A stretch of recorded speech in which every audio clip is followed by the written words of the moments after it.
Chataque, último time da pauta aqui, o Vasco. A resiliência em provar que sempre dá para piorar. Afinal, existe luz no fim do túnel do Vasco? O que dá para dizer sobre as finanças do Vasco? O torcedor teve lá seu dia de glória com o 6-0. Logo depois já veio uma derrota para...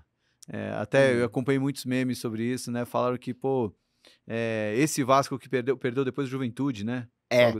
Aí esse Vasco perdeu, o Vasco irreconhecível perdeu do Juventude, aí falaram, o próprio vascaíno falando, tá, pra não ficar...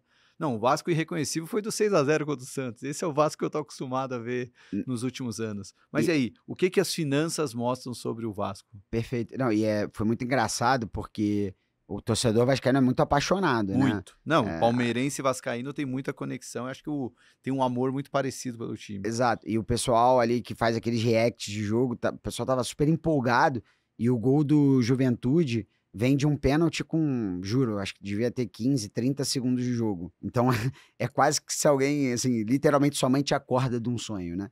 Mas falando um pouco das finanças, eu acho que pouca coisa mudou desde a análise que nós fizemos aqui em junho, mas muita coisa pode mudar com o que vai acontecer daqui até dezembro. Por quê? O Vasco não encontra uma saída, né?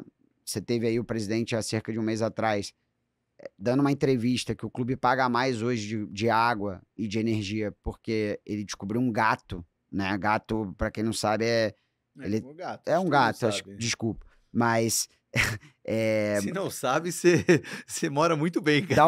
Dá um Google aí. Mas o Vasco, assim, esse é o retrato do momento de estado de abandono que o clube se vê envolto a tanto problema político. Uhum. E uma coisa que eu aprendi muito quando a gente fez o balanço, a torcida do Vasco foram os podcasts que eu mais participei para falar do balanço do Vasco. Então eu ia lá, ia conversar, ia analisar os números, ia mostrar. E, na verdade, eu fui lá para as pessoas ouvirem o que eu tinha para falar dos números e eu saí com uma grande lição do Vasco. Que o espectro político do Vasco ele é incomparável com qualquer outra associação do futebol brasileiro. Então, é um clube que, mesmo na situação que a instituição se encontra, existem facções políticas que não abrem mão de qualquer resquício e faísca de poder. Então, isso gera uma insegurança jurídica para a atração de potenciais investidores, isso gera um amplo desgaste de imagem do presidente. Você vê o Pedrinho, comentarista, o Pedrinho hoje, é como se o cara tivesse envelhecido 60 anos em 2, né? Então, você vê que tem tudo no Vasco, tem uma dificuldade. E as pessoas estão achando que, sei lá, o Marinax vinha para comprar o Vasco. Ele deve ter olhado e falado, cara, tô fora disso aqui. Agora ele tá olhando outras possibilidades. Você tem o fundo da Fenway ou Elliott, queriam aportar aqui dinheiro também.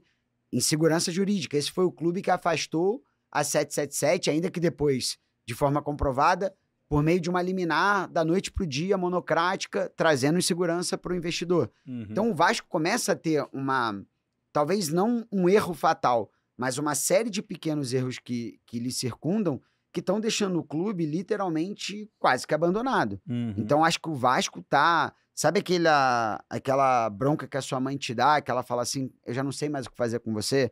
O Vasco tá nessa situação. E é muito ruim ver isso, porque quem me conhece sabe, não existe nada mais bonito do que um Flamengo e Vasco no Maracanã lotado, com aquele setor leste ali misturado, assim. É quase que uma torcida canta de cá, a outra canta de lá, é uma torcida de massa, é super apaixonada, tem uma identificação muito enraizada, principalmente na zona norte do Rio de Janeiro.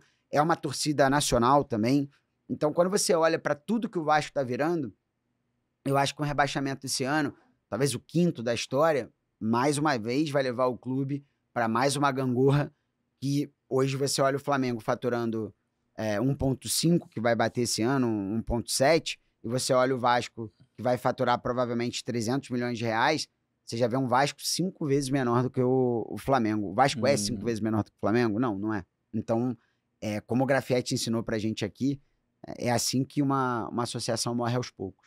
E eu, sinceramente, assim, até tinha um otimismo, mas eu não sei se o Vasco não tá morrendo, sabe? Espero estar errado, mas a minha dúvida com o Vasco é essa, né? Hoje a gente espera sempre o pior.